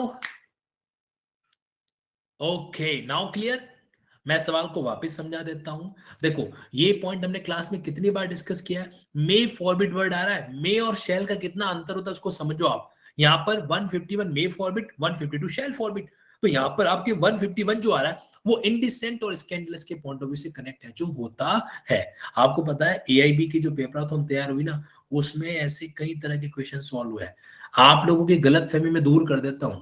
तुम लोग अगर ये सोच रहे हो कि एआई भी बहुत ही छोटा मोटा लेवल है, उसके पेपर को सॉल्व करेंगे कि हम जज बनना चाहते हैं, तुम्हारी सबसे बड़ी गलतफहमी है। एआईबी का पेपर आपको 100% सॉल्व करना चाहिए, ठीक है? यार आप लोग है ना, इसका फायदा क्यों नहीं उठा रहे, मेरे को समझ में नहीं आ रहा है। आप में से कई लोग खाली कर तो रहे हैं, लेकिन सिर्फ इसको एआईबी एग्जाम के पॉइंट ऑफ व्यू से मत समझो। ये आपके सब्जेक्ट वाइज चीजों को डील कर देगी, सब्जेक्ट वाइज चीजों को एकदम कॉन्सेप्ट क्लियर कर देगी। सोचो अगर आपने 300-400 क्वेश्चन जो एआईबी एग्जाम पूछेगा, दैट विल हेल्प यू। जरूर करो। आप में से कितने लोग एआईबी के पेपर को सॉल्व कर रहे हैं, मुझे बताओ तो, हाँ या ना? हाउ मेनी ऑफ यू इसको सॉल्व कर रहे हैं, मुझे बताइए फटाफट। 50%। बाकी 50% को भी स्ट्रांगली कह रहा हूं मैं, बाकी 60% को स्ट्रांगली कह रहा हूं, यू मस्ट डू इट। इस गलत फहमी में मत रहना कि तुम जज का एग्जाम दे रहे हो, एआईबी हम कर चुके हैं। नहीं, बहुत अच्छे अच्छे सवाल भी पूछ रखे हैं उसके अंदर, है ना? हमने, और जिसको यकीन नहीं आ रहा एक बार पेपराथन करके देख लो। और ये अगर आप इससे कर देखो, आप कहीं से भी करो, अगर आप इससे करना चाहते हो जो मैंने तैयार कर रखी है, तो आप लिंकिंग लॉस जो अपनी वेबसाइट है linkinglawcom, वहां पे जाके इसको ऑर्डर कर दीजिए, आराम से मिल जाएगी एकदम लोवेस्ट पॉसिबल कॉस्ट के अंदर। मैंने आपके अवेलेबल करा रखी है, 4-5 दिन में घर तक पहुंच जाएगी, फिर सॉल्व करने बैठो इसको, डू इट, है ना? तो उसमें मे फॉरबिट शेल वर्ड के सारे पॉइंट जो आपके सामने आ रखे हैं। आपका एबीए के एग्जाम में वेरी गुड सवाल काम आएंगे आपके। Admissibility of the content of electronic code, देखो कितना सिंपल सा क्वेश्चन पंजाब के अंदर। इस बार भैया पंजाब की कट ऑफ हाई जाएगी। क्यों जाएगी? क्योंकि इन्होंने सवाल के अंदर, अच्छा आप में से कितने लोग आज पंजाब का एग्जाम देकर आए अभी इस क्लास के अंदर? कितने लोग हैं जो पंजाब का एग्जाम देकर आए? हो सकता है मैंने सडनली प्लान किया हो, कई लोग क्लास के अंदर नहीं हो उसके रिगार्डिंग। ओके, कोई सफर में आनंद ले रहे होंगे, कोई कुछ कर रहे होंगे। ओके, यहाँ पर मोनिका जी है, चलो चलो ठीक है। तो जितने भी एग्जाम दिया, that's very good thing, keep it up. Okay, तो admissibility of content of electronic records कहां पे दे रखा है? 65B, सीधा सा पॉइंट है। क्या आंसर हो जाएगा? 65B will be the correct answer here. अच्छा, अब देखो ये पूछ लिया इसने, कैमरा प्रोसीडिंग क्या होती है? कैमरा प्रोसीडिंग है जो क्या होती है, हम लोग क्लास में मजाक मजाक में करते हैं कि भाई कैमरा प्रोसीडिंग का मतलब ऐसा है क्या कि कैमरे से लाइव स्ट्रीमिंग करेंगे, और इसने ऑप्शन में ही दे दिया, क्या लिखा कि भाई लाइव स्ट्रीमिंग कर रहे हो कोर्ट के अंदर? नहीं। कोर्ट के अंदर प्रोसीडिंग को रिकॉर्ड कर रहे हो? नहीं। Allowing the press to witness the proceeding, आप मीडिया को अलाउ करो? नहीं। प्राइवेट प्रोसीडिंग को कैमरा प्रोसीडिंग बोलता है। और शुद्ध हिंदी में बात करें तो बंद कमरे की कार्रवाई, बंद कमरे की कार्रवाई जो है वो इसके अंदर कवर्ड है जो होती है। फिर सेक्शन 90 ऑफ एविडेंस एक्ट में प्रिजम्पशन कितने सालों के लिए मानी जाती है? कोर्ट में presume the genuineness of document, document कितने साल पुराना होना चाहिए? वो डॉक्यूमेंट होना चाहिए कितना? 30 साल पुराना है जो डॉक्यूमेंट होना चाहिए। तो ये थे आपके एविडेंस के सवाल, टोटल 13। तो मुझे बताओ 13 में से ऑप्शन ए, बी, सी और डी आपके कितने करेक्ट हुए? 11 से 13 करेक्ट हुए, 8 से 10 करेक्ट हुए, या 5 से 7 करेक्ट हुए हैं, 5 से भी कम करेक्ट हुए हैं। फटाफट मैं पोल कर रहा हूं, मुझे आप आंसर बताइए, है ना, और फिर अपन इसको मूव ऑन है जो करते हैं। बताइए क्या आपका करेक्ट है, क्या नहीं रहा। मैं 1 मिनट आपसे ले रहा हूं।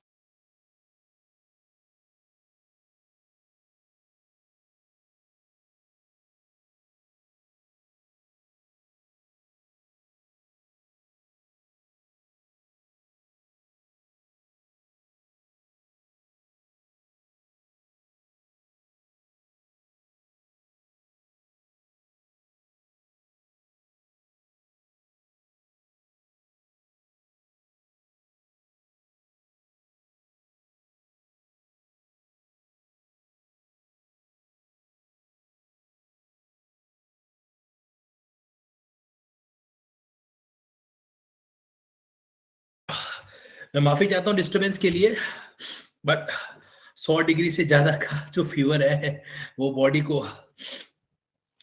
बीच बीच में थोड़ा सा तोड़ रहा है, बट कोई ना, पेपर सॉल्व करेंगे, उसके बाद ही बढ़िया सी गोली लेके सो जाएंगे। हाँ जी, जुकाम ऊपर से अलग है।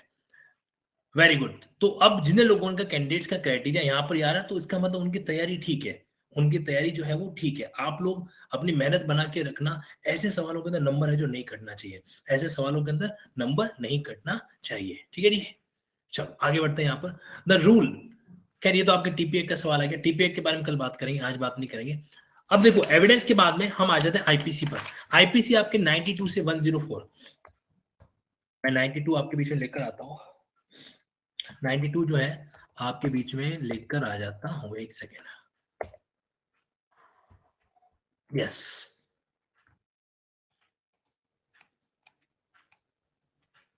अरे आपके लोगों के बीच में नहीं आता हूं तो मेरी हालत और खराब होती है, यहाँ पर तो मुझे अच्छा फील हो रहा है। ठीक है, चलिए टेंशन ना लो जी, कुछ नहीं होगा। 92, अब देखो इंडियन एविडेंस एक्ट में क्वेश्चन कितने आ रखे हैं, 92 से, आईपीसी में सॉरी 92 से 105 तक। ठीक है, पहला सवाल आपके बीच में क्या पूछा गया कि भाई क्रिमिनल लॉ अमेंडमेंट एक्ट जो आया था 2013 वाला, ये जो हमने चार्ट वार्ट वाला कामकाज कर रखा है, अब कैंडिडेट्स के लिए कहीं की हेल्प एचू कर रहा है। ठीक है, देखिए, तो which of the following section have been inserted by IPC by 2013 amendment, तो कौन से 2000, अब देखो आपने गड़बड़ कर दिया, यहां पर कई लोग आंसर डी लगा रहे हैं, कई लोग आंसर क्या लगा रहे हैं, डी लगा रहे हैं। अरे 1983 में जब इंडिया वर्ल्ड कप जीती थी ना, तब एबीसीडी, 2013 में तो इन दोनों सेक्शन को सब्स्टिट्यूट किया गया था, सब्स्टिट्यूट किया गया था, इंसर्ट नहीं किया। इसने क्या पूछा, इंसर्ट। इसीलिए आपके लिए ये बहुत काम की चीज होती है, ये जो आपका अमेंडमेंट वाला चार्ट है, दैट्स वेरी यूजफुल। और अमेंडमेंट चार्ट जो कैंडिडेट नहीं ले सकते, कम से कम एआईबी की पेपराथॉन के पीछे वाला पोर्शन मैं आपको बता देता हूं। यहाँ पर ये जो पीछे वाला एआईबी का पोर्शन मैंने डाला, उसमें अमेंडमेंट को अलग से डाला है, ताकि आप एआईबी के अंदर उन सवालों को भी क्या कर सको, अच्छे से डील एजू कर सको। Now let me show you something. देखो, अब आपके इंडियन पिनल कोड का यहां पर आप नोटिस करना, इसमें आपको दो ब्रांचेस अलग अलग दे रखी है, कौन सी, इंसर्ट करने वाली अलग है, सब्स्टिट्यूट वाली अलग है। ठीक है, तो अब यहां पर जो आपका अमेंडमेंट हो रहा है, कौन सा वाला अमेंडमेंट हो रहा है, 2013 का आईपीसी के अंदर। ठीक, तो 2013 का आईपीसी में जो अमेंडमेंट हुआ था, उसके तहत आपके सब्स्टिट्यूट इंसर्ट किए गए थे ये क्लॉज। मेरी जहां पर फिंगर है आप वहां पर देख सकते हो, तो देखिए जहां पर मेरी फिंगर है वहां पर आप इस पॉइंट को देख सकते हो, तो देख लीजिए यहाँ पर मैंने 166A, 326A, 326B, 354 ABCD ये इंसर्ट किए गए थे। ये आपके जो 376 ABCD है वो यहाँ पर नहीं है, आप समझो। इसलिए ये छोटी छोटी चीजें होती है। अभी अमेंडमेंट वाला सवाल आ गया, कई बार आप लोगों को ये सवाल आने से पहले मैंने कई बार आपको वार्न किया था, मैंने कहा देखो अमेंडमेंट वाले क्वेश्चंस को ऑब्जर्व करना पड़ता है। तो यहां पर गलती, मोस्ट ऑफ गलती की है, इसका आंसर होगा सी, डी नहीं होगा इसका आंसर, सी आंसर होगा यहाँ पे। ठीक है जी, 166 ए, बी और सी। पता है हम लोग है ना वहां पे कंजूसी करते हैं जहां पर हमें पढ़ाई सबसे ज्यादा करनी होती है ना। आप लोग उस चीज की क्वालिटी को नहीं देखते, वो नहीं देखते। अरे यार आज सोचो अगर वो चीज लगा हो तो सब मेडिटेट हम कर रहे होते, ऑब्जर्व कर रहे होते पढ़ते समय, तो ऐसे सवाल गलत हो सकते हैं क्या, नहीं हो सकते। आप में से मैक्सिमम ने आंसर डी दिया है, चाहे आप एग्री करो या मत करो, खुद से पूछो ये बात, है ना। चलो भाई आगे बढ़ते हैं यहाँ पर। वॉलंटरी थ्रोइंग और attempting to throw the acid, ये जो आप वॉलंटरी एसिड थ्रो करते हो या अटेम्प्ट करते हो, ये किस में आएगा, 326 बी में आएगा। हमेशा ध्यान रखना 326 ए में ग्रीवियस हर्ट है जो होती है, क्या होती है, ग्रीवियस हर्ट वहां पर कॉज है जो होती है, जबकि 326 बी में ग्रीवियस हर्ट है जो नहीं होगी, है ना। सर क्वेश्चन पेपर वाली स्क्रीन को कॉन्ट्रास्ट इंक्रीज कर दीजिए। यार अब इतना ही आएगा, इसमें कॉन्ट्रास्ट वॉन्ट्रास्ट का कोई ऑप्शन मुझे दिख नहीं रहा है, ठीक है डियर, इसमें कॉन्ट्रास्ट का कोई ऑप्शन मुझे दिख नहीं रहा है। ज्यादा से ज्यादा मैं स्क्रीन को ब्लैक करके थोड़ा दिखा सकता हूँ, तो प्लीज मैनेज, है ना। मैं आपके लिए इसको अवेलेबल करा दूंगा, कल मेरी टीम से इसको टाइप भी करवा दूंगा, आज थोड़ा मैनेज कर लो। हाँ जी, सेक्शन 65 ऑफ आईपीसी के अंदर अगर आपने फाइन का पेमेंट नहीं किया है, जुर्माने का भुगतान नहीं किया है, तो इम्प्रिजनमेंट कितनी मिलती है, 1/3, 1/4, 1/2, आंसर क्या होगा, 1/4। ये आपके कहां पर मेंशन कर रखा है, ये आपके सेक्शन 65 के साथ में मेंशन है जो कर रखा है, ठीक है। Cheating and thereby dishonestly taking delivery of property, cheating भी कर रहे हो और इसके साथ साथ प्रॉपर्टी की डिलीवरी भी कर रहे हो, तो कौन सा अपराध हो जाएगा, 420 का अपराध हो जाएगा। 417 तो बेसिक चीटिंग है, ठीक है। 418 में जिसकी ड्यूटी है वो चीटिंग कर रहा है, 419 में पर्सोनेशन वाली चीटिंग है, 420 में चीटिंग प्लस डिलीवर प्रॉपर्टी, यानी कि option D will be the correct one.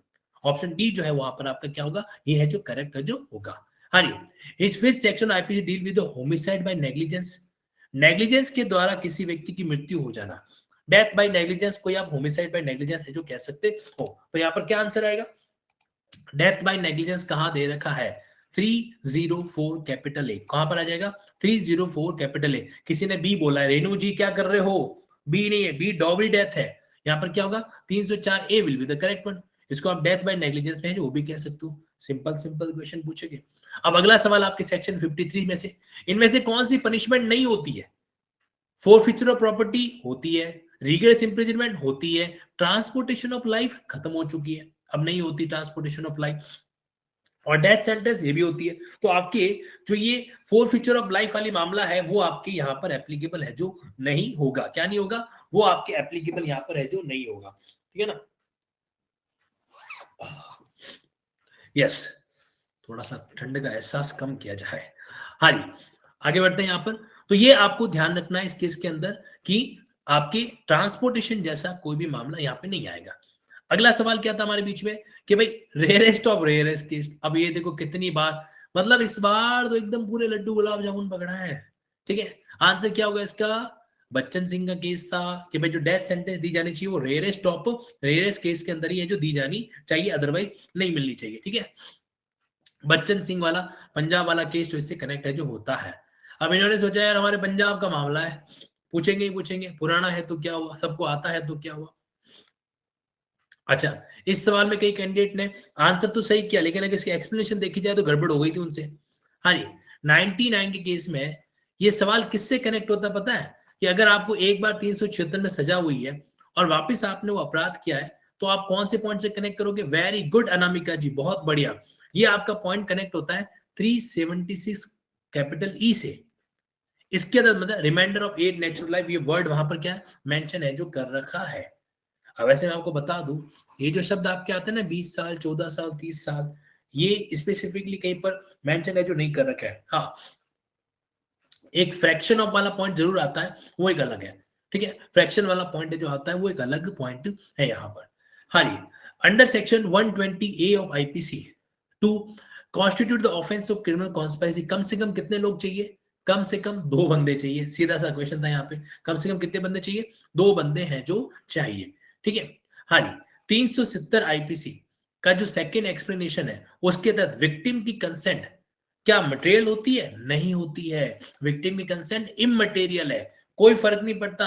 Human trafficking जो मानव दुर्व्यापार वाला अपराध है 370 का, उसके तहत विक्टिम की कंसेंट मायने आपके नहीं रखती, ठीक है ना। अच्छा, फिर आगे बढ़ते हैं। Under IPC which of the following is considered a non cognizable offence. अब देखो पता है सवाल कहां से आया है, ये सवाल आपके सीआरपीसी के शेड्यूल फर्स्ट से उठा के पूछ लिया इसने। अब इतनी लंबी लिस्ट कैसे याद करोगे, इतनी लंबी लिस्ट कैसे याद करोगे, ये सोचने वाली बात है। तो ऐसे केस में आपको बता देता हूं, चैप्टर 16 और चैप्टर 17 में एक नेगेटिव नियम अप्लाई किया करो। मतलब आप उसमें देखो भाई all offence are cognizable and non bailable except, फिर एक्सेप्ट की लिस्ट बना दो, तो वो जो लिस्ट बनेगी आपके कम बनेगी, दैट विल हेल्प यू। यहाँ पर मर्डर है, थेफ्ट है, ये आपके कॉग्निजेबल नॉन वेलेबल होता है। डेफेमेशन का मामला जो होता है वो आपके नॉन कॉग्निजेबल है और वेलेबल है जो होता है। तो ये आपका answer C will be the correct one है, ठीक है। फिर से कह रहा हूं मैं, जूम करेंगे क्या? इससे ज्यादा जूम हो नहीं रहा है। अरे भाई तुम लोगों को दिखाई तो दे रहे हैं क्वेश्चन, हाँ या ना? क्या आप सवालों को देख पा रहे हो? यस या नो?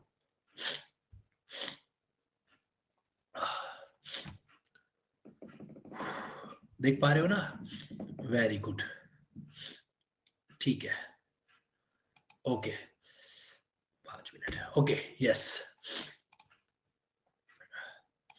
घर वाले कह रहे हैं कर क्या रहे हो? कुछ नहीं कर रहे हैं। चलो मैं आपको बता रहा हूं कि 26 जनवरी से अपन प्लानिंग कर रहे हैं ना, तो ये अनअकैडमी ने रिपब्लिक डे का कोई ऑफर निकाला है। आप इसको, इसका बेनिफिट चाहे तो ले सकते हैं। अगर आप जुडिशरी के सेगमेंट से कनेक्ट होना चाह रहे हो ना, तो ये आपके 23 से लेकर 28 तक बढ़िया है। और 26 को मैं बिल्कुल एक डिनोवो बैच भी स्टार्ट कर रहा हूँ। 26 जनवरी से पूरा लिंकिंग का एक कॉम्प्रिहेंसिव बैच, जिसमें सबसे पहले देखो संविधान दिवस पे संविधान से शुरुआत करेंगे। कॉन्स्टिट्यूशन का टॉपिक है जो इसके अंदर उठाएंगे अपन। तो आप you can take benefit of it. ये आपकी डिस्काउंट कितना है? लगभग 20% ऑफ का डिस्काउंट है। साथ साथ में आपको यहाँ पे लिंकिंग कोड लगाना ही ध्यान रखना। लिंकिंग कोड है जिसमें क्या लगाना है, तो इसमें लिंकिंग चार्ट भी आपको अवेलेबल मिल जाएंगे।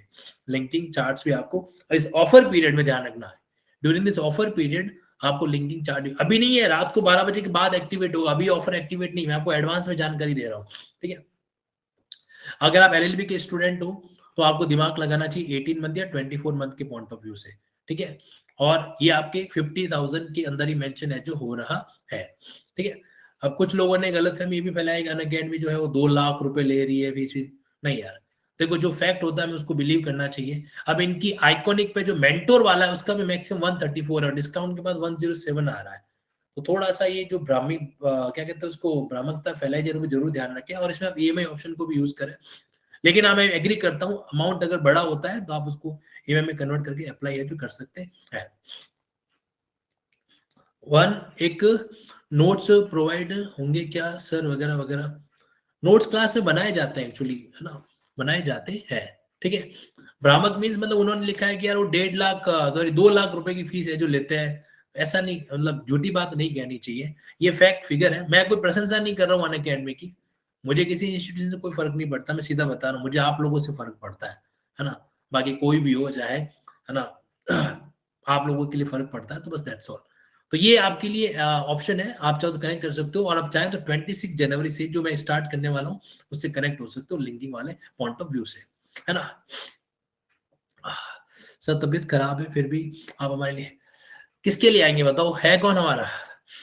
कल किसी ने नहीं, किसी ने छोड़ भी दिया ना, तो मुझे जो थाम के रखेगा वो आप लोग हो। और आप लोग छोड़ दोगे ना तो कोई नहीं थाम सकता है, दुनिया का कितना ही बिलियनियर क्यों ना हो, है ना। चलो भाई आगे बढ़ते हैं यहाँ पर। हाँ जी, बस अब 15-20 सवाल है, फटाफट सॉल्व कर लेते हैं, मतलब पेपर बुरा नहीं मानना चाहिए। हाँ, अगला सवाल क्या था हमारे बीच में, इनमें से कौन सा ऑफेंस एक सिंगल पर्सन के द्वारा कमिट किया जा सकता है? कॉन्स्पिरेसी के लिए 2 लोग चाहिए, कॉन्स्पिरेसी के लिए 2 लोग चाहिए, गैंगरेप के लिए 2 लोग चाहिए, अबेटमेंट एक व्यक्ति कर सकता है, डकैती 5 लोग के लिए चाहिए। तो ये जो गैंग ऑफेंस का लिंकिंग हमने क्लास में कर रखा है, मेरे ख्याल से ये पॉइंट आपका यहाँ पे गलत नहीं होगा, ये पॉइंट आपका यहाँ से गलत है जो नहीं होगा। क्राइम के 2 कंपोनेंट कौन से हैं? सीधी सी बात है, मेन सीरिया और एक्टर सीरियस। कौन से 2 होते हैं? मेन सीरिया और एक्टर सीरियस, ये आपके 2 कंपोनेंट यहाँ पर होते हैं। Option A will be the correct one, ठीक है, option A will be the correct. बहुत सिंपल सा सवाल है ये, क्राइम के 2 कंपोनेंट कौन से हैं? अच्छा, अगर ऑफेंस जो है आउटसाइड, ये आपकी सीआरपीसी यहाँ से स्टार्ट हो रहा है, ठीक है, यहाँ पर आपके सीआरपीसी का मामला स्टार्ट हो रहा है कि अगर ऑफेंस जो है पुलिस स्टेशन के बाहर कमिट हुआ है, बाहर कमिट हुआ है, ऑफिसर इंचार्ज क्या कर सकता है? एफआईआर को ट्रांसमिट कर सकता है दूसरे पुलिस स्टेशन पे। क्या ये स्टेटमेंट सही है? क्या ये स्टेटमेंट यहाँ पर सही है क्या? Yes, this statement is true. वो ऐसा कर सकता है। एक कॉन्सेप्ट होता है इसको क्या बोलते हैं अपन? जीरो एफआईआर का। तो 0 नंबर से एफआईआर रजिस्टर करके वो दूसरे पुलिस थाने के अंदर इसको भिजवा सकता है, दूसरे पुलिस थाने में इसको भिजवा सकता है। हाँ जी, अब सवाल कौन सा है कि भाई अगर मान लीजिए पुलिस ने 154 में एफआईआर दर्ज करने से मना कर दिया तो आप क्या करोगे? तो आप जो है, जो भी इंफॉर्मेशन का सब्सटेंस है वो पोस्ट के माध्यम से, लेटर के माध्यम से किसको भेजोगे? किसको भेजोगे? सुप्रिटेंडेंट ऑफ पुलिस को है जो भेजोगे। किसको भेजोगे? सुप्रिटेंडेंट ऑफ पुलिस को है जो वो भिजवाओगे, ठीक है। और ये बात कहां लिखी हुई है? 154 के सबसेक्शन 3 में लिखी हुई। बहुत ही सिंपल सा सवाल है। और इसने भी मना कर दिया तो फिर 156(3) में चले जाएंगे मजिस्ट्रेट के पास में। तो देखो सीआरपीसी क्वेश्चन भी बहुत आसान रहे। विच of the following section of CrPC deal with victim compensation scheme, तो कौन सा आंसर होगा भाई इसका बताओ। इसका आंसर होगा आपके 357A। कौन सा 357A, कौन सा चैप्टर है ये आपका चैप्टर 27 है, जजमेंट वाला। वहां पे आपके विक्टिम कंपेंसेशन स्कीम का प्रोविजन दे रखा है। 357A will be the correct answer here. 162 CrPC, इसमें लिखा हुआ है कि जो 161 का स्टेटमेंट है उस पर साइन नहीं होने चाहिए, नॉट टू बी साइन। तो ये किसको प्रोटेक्शन देता है, ये किसको प्रोटेक्शन देता है, तो ये प्रोटेक्शन देता है एक्यूज को। जो अभियुक्त व्यक्ति होता है उसको ये क्या करता है, प्रोटेक्शन देने का काम है जो करता है। किसको, अभियुक्त को। क्योंकि अगर वो साइन वाइन करेगा तो हो सकता है बाद में उसके अगेंस्ट में काम आ जाए। इसीलिए 161 प्रोटेक्शन बेसिकली किसको दे रहा है, अभियुक्त व्यक्ति को दे रहा है। ठीक है, तो ये आपके प्रोविजन। आगे बढ़ते हैं, यहां पर अगले सवाल पे आ जाते हैं। 3 साल का लिमिटेशन पीरियड कौन से अपराध के केस में होता है। ऐसे अपराध जहां पे इम्प्रिजनमेंट कितना हो, 3 साल का हो। ये बात कहां लिखी गई है, 468 में। कहां लिखी गई है, 468 में लिखा हुआ है। वहां पर पीरियड दे रखा है कि भाई फाइन हो तो 6 महीने, 1 साल तक 1 साल, और अगर 3 साल तक है 3 साल, और 3 साल से ज्यादा है तो नो लिमिटेशन। वहां पे कोई भी लिमिटेशन है जो आपकी नहीं होगा। ये आपके सेकंड लास्ट चैप्टर है, 467 से लेकर आपके 473 तक, वो पॉइंट आपके वहां से कनेक्ट है जो होता है। ठीक है जी, आगे देखते हैं यहाँ पर। When can a trial court release an accused on bail under section 389(3)? ये बड़ा इंटरेस्टिंग सवाल है जो कई कैंडिडेट्स का खोटा हुआ है, कई कैंडिडेट्स का यहाँ पे गान सही गलत हुआ है। देखो ट्रायल कोर्ट जो है 389(3) में क्या होता है, वहां पे एक तरीके से जब आप अपील करते हो, देखो 389(3) कहाँ आता है, ये आपके आता है जैसे आप अपील कर रहे हो, यानी कि 372 से लेकर 394 का जो आपका चैप्टर 29 है ना, वहां पर आता है। तो अगर ऐसा मामला हो 389(3) का, तो उसको कब वो रिलीज कर सकता है, तो उसमें 2 बातें लिखी हुई है। या तो उसने 3 साल तक का अपराध कर रखा हो, और या फिर बेलेबल ऑफेंस कर रखा हो। ये बात 389(3) के अंदर आती है। तो इसका आंसर जो होगा वो आपके आंसर क्या होगा, आपके ए आ जाएगा। क्योंकि इसके अंदर देखो आपको समझना पड़ेगा, एक्यूज ऑन बेल और इम्प्रिजनमेंट नॉट एक्सीडिंग 3 ईयर्स है, और बेलेबल में है, और उसके केस के अंदर या तो उसको बेल नहीं मिल रखा है, तो ये पॉइंट आपके अलग आ जाता है। Option A will be the correct one.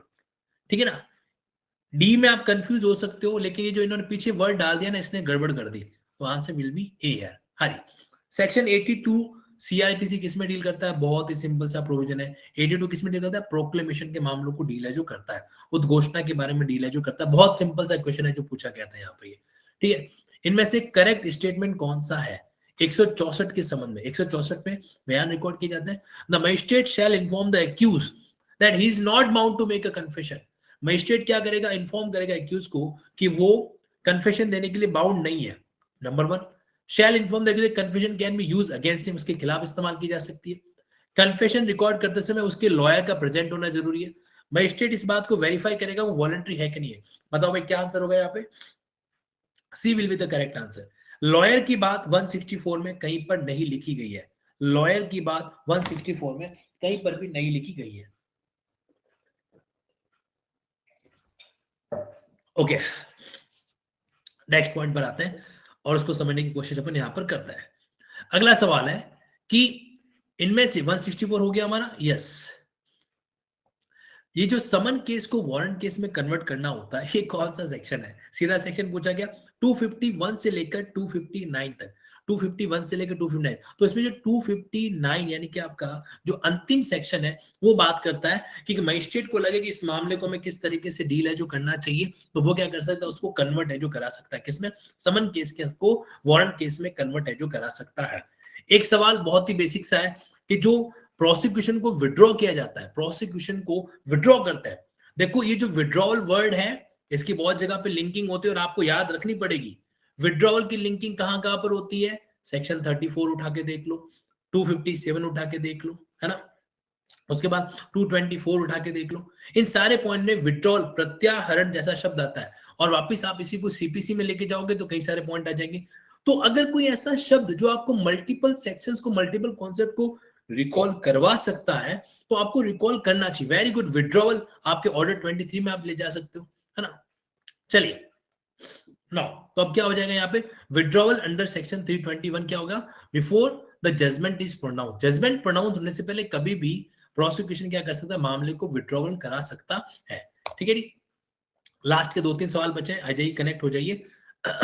Now CrPC में कौन सा प्रोविजन अबेटमेंट ऑफ अभी, ये तो कोई हेडिंग वाला सवाल पूछा गया है आपके चैप्टर 29 372 से लेकर 394, जो सबसे एंड वाला सेक्शन है, ये बात करता है आपके अबेटमेंट ऑफ अपील, यानी कि 394 कब आपकी अपील अबेट हो जाती है। सीआरपीसी के अंदर ट्रायल कब अबेट होती है इसका कोई प्रोविजन नहीं है।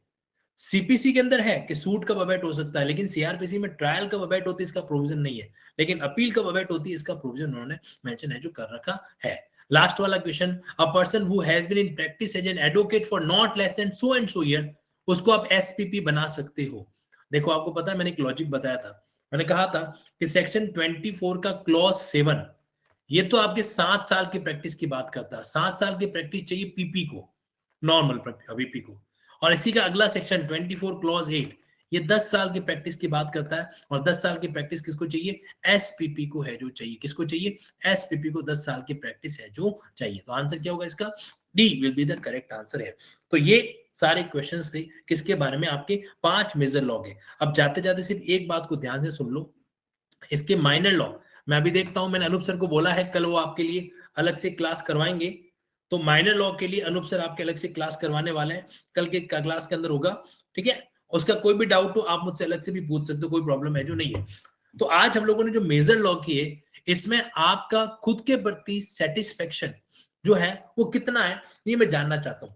आपका खुद के प्रति सेटिस्फेक्शन कितना है, ए, बी, सी और डी। आपका सेटिस्फेक्शन जो है वो 80 से 100% के बीच में है, आपका सेटिस्फेक्शन 60 से 80% के बीच में है, या फिर 50 to 60 है, या फिर भैया बिलो देन 50। बताइए आपका सेटिस्फेक्शन आज की जितने भी सवाल आपने सॉल्व किए हैं उसमें कितना है, वो मायने रखता है, बहुत मायने रखता है। अच्छे से आंसर दो इसका फटाफट, क्योंकि खुद को परखना बहुत जरूरी है। खुद को जो है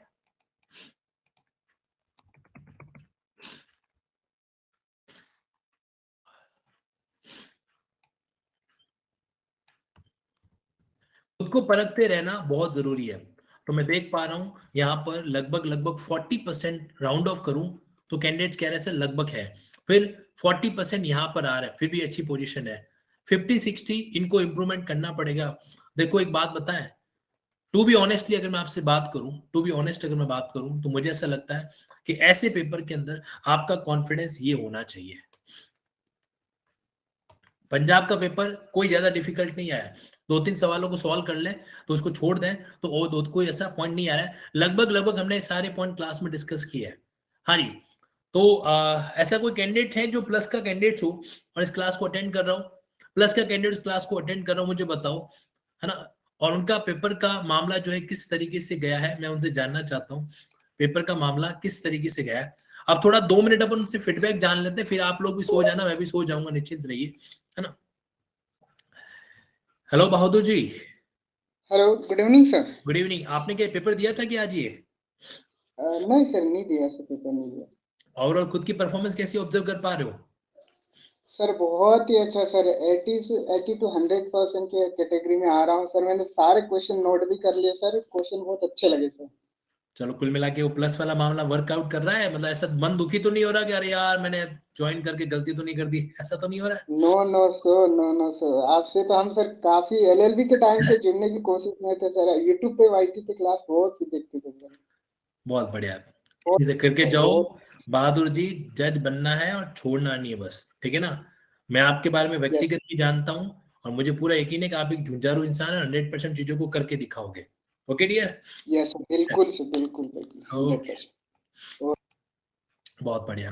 तो देखो भैया, तो आप लोगों से यही इच्छा रखता हूँ, मन लगा के मेहनत कर लो एक बार बढ़िया तरीके से, है ना। बिल्कुल रविंद्र जी, एग्री करता हूँ, आपकी बात को लेकर भी एग्री करता हूँ। और माइनर का सेगमेंट का और मेजर से कुछ नहीं होगा ये मत कहो डियर। हम लोगों को एक बात हम नजरअंदाज कर जाते हैं, माइनर और लोकल का डिपेंडेंसी मेजर पे होता है। आप माइनर लॉ के अंदर कई ऐसे कॉन्सेप्ट देखोगे जो मेजर लॉ से, इसका कॉन्सेप्ट मेजर लॉ में छुपा हुआ है। Hello Vishal ji, good evening sir. Good evening sir. Dear, कैसी आपकी रही टाइमिंग परफॉर्मेंस आपकी? सर एक नंबर फाड़ू परफॉर्मेंस रही सर, और जो हम लिंक प्रोविजन पढ़ते हैं सर वो पूरा यहाँ पर देखने को मिला है, और काफी अच्छा अनुभव रहा सर आज का। और आपको सर बहुत बहुत धन्यवाद, क्योंकि आप इतनी बुखार में यहाँ बैठे हैं। हम सभी चलता रहता है यार, कोई बात नहीं, वो तो चलता रहता। आप लोग साथ में हो तो बुखार होकर नजर ही नहीं आएगा। अच्छी बात यह है कि जो पढ़ रहे हैं वो हमारे लिए वर्कआउट हो रहा है कि नहीं हो रहा है, ये मायने रखता है ना। कीप इट अप, इस चीज को बना के रखो। ओके जी, थैंक यू विशाल। तो ये बात मैं आप लोगों से भी इतना ही कहना चाहता हूँ, बढ़िया से करो। अच्छा, अब आप में से जो कोई कैंडिडेट 26 वाले पॉइंट से कनेक्ट होना चाहता है, तो मैंने देखो एक कमेंट में एक पिन किया लिंक। आप लोग जो है यार वो फर्जीवाल लिंक से थोड़ा फ्रॉडलेंट एक्टिविटी के शिकार मत हो जाना, ऑफिशियल लिंक से कनेक्ट होना। और अगर आपको डाउटफुल है कि ऑफिशियल लिंक कैसे पता चले, तो आप मेरे को यहाँ पर @तंसुख सर मेरे से कांटेक्ट भी कर सकते हो, मेरी टीम आपको हेल्प करेगी बकायदा। ठीक है जी, चलो तो आज के लिए अपन इसे यहीं तक रखते हैं। मैं उम्मीद करता हूँ कि आज के सेशन को आपने दिल से एंजॉय किया होगा।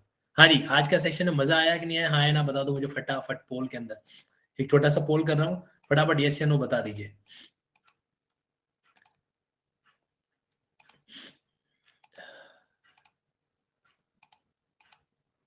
Hundred 100%, very good. ये 100% बहुत मायने रखता है जी, thank you so much for that. और कल वाला माइनर लॉ का सेशन भी देखिए। हेलो प्राची जी, मेरी आवाज आ रही है? Good evening sir. बहुत अच्छे से आ रही प्राची जी। पेपर सॉल्व किया है आपने साथ पूरा का पूरा मेरे साथ साथ? हाँ सर, मैंने ना आपसे आईपीसी किया है, तो आईपीसी तो पूरा पूरा आ रहा है। पूरा पूरा चलो ठीक है, तो बाकी हाँ के सर, और मुझे ना आपसे एक बात करनी थी। आप सोते टाइम ना प्लीज 2 लौंग ले लेना अपने मुंह में, तो उससे आपको बहुत रिलीफ मिलेगा। Thank you so much for such a caring nature Prachi ji, thank you so much. और आप ना ठंडा पानी मत पीना, ल्यूकवार्म वाटर अरे ही लेना। मैं देखो ये गर्म बॉटल लेके बैठा हूँ, टेंशन ही मत करो, पूरी हाँ बॉटल हाँ, लेके बैठा हूँ। और थैंक यू सर, आपकी क्लास बहुत अच्छी थी। बढ़िया ना। अब इसी तरीके से सीआरपीसी, एविडेंस, कॉन्स्टिट्यूशन को भी तैयार, आईपीसी तैयार हो गया ना, बाकी सब्जेक्ट हाँ पर भी जी, इसी तरीके से फोकस करो। Okay okay, thank you sir, good night. Okay जी, गुड नाइट। चलो जी, अच्छा लगता है आप लोगों की केयर भी। सर मैं लेट हो गया, कोई बात नहीं। देखो आज जो जो क्लास को अटेंड नहीं कर पाए वो क्लास को देखना जरूर, ये आपके लिए बहुत हेल्पफुल है जो होगी। ठीक है जी, चलो फिर ओके, आज की सभा को यहीं पे विराम देते हैं। हेलो निर्मला जी, यस बताइए। Hello hello, good evening sir. हाँ जी, गुड इवनिंग। सर हमारा स्कोर इसमें 80 से 100 के बीच रहा, और हमने ज्यादा टाइम से ज्वाइन नहीं किया था। सिर्फ हम रिकॉर्डेड क्लास ले रहे हैं अभी तो, और सीपीसी लाइव में लेते हैं, और आईपीसी बैक से ले रहे हैं। तो काफी कुछ अच्छा सा रहा सर रिकॉर्ड। मजा आया कुल मिला के? जी सर, बहुत अच्छा। अब है ना, थैंक यू सो मच। पूरा क्लासेस को अटेंड करो, साथ साथ नोट्स बनाओ, और इस पेपराथन को मिस मत करना। जो भी स्टेट का पेपराथन है सॉल्व करो उसको, ठीक है? ओके सब्जेक्ट में एक भी सवाल नहीं, क्योंकि जब भी सवाल रिपीट होगा ना निर्मला जी, वो हमारे लिए बोनस मार्क्स देके जाएगा। ठीक है? जी sir, okay sir, okay, thank you so much sir. Thank you Nirmala ji, thank you.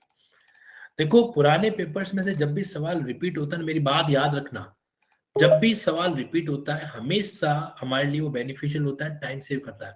हाँ जी विभाकर जी, फटाफट बताइए। यस सर, यस डियर, बताइए। अच्छा, मजा आया कुल मिला के? चलो अब मन में आत्मविश्वास जगाओ, और बाकी स्टेट के पेपर को भी सॉल्व करते करते चलना। ठीक है, 5 तारीख को एआईबी है, एआईबी का पेपर भी सॉल्व करेंगे अपन लोग। ठीक है, तैयार है ना उस दिन के लिए भी? सर बूंदी के लड्डू काफी कुरियर होने वाले हैं इस बार सर के। थैंक यू आयुष जी, आपके मुंह में गुड़ शक्कर। थैंक यू सो मच, बिल्कुल। चलो जी, good night, thank you so much. और आपका जो डेडिकेशन है ना, रात को 10:30 बजे से लेकर 11:45 बजने आए, मैं दिल से कह रहा हूँ, रियली हैट्स ऑफ, गुड। पढ़ाई सब लोग कर रहे हैं, लेकिन जिस जज्बात के साथ आप जुड़े हुए हो, अच्छा लगता है। और आपकी ये हिम्मत थी, मुझे हिम्मत देती है कि टफ टाइम के अंदर भी आई एम स्टैंडिंग हियर। मुझे कोई फर्क नहीं पड़ रहा है कि बॉडी का टेम्परेचर 100 से ऊपर चल रहा है कि नहीं चल रहा है। ठीक है।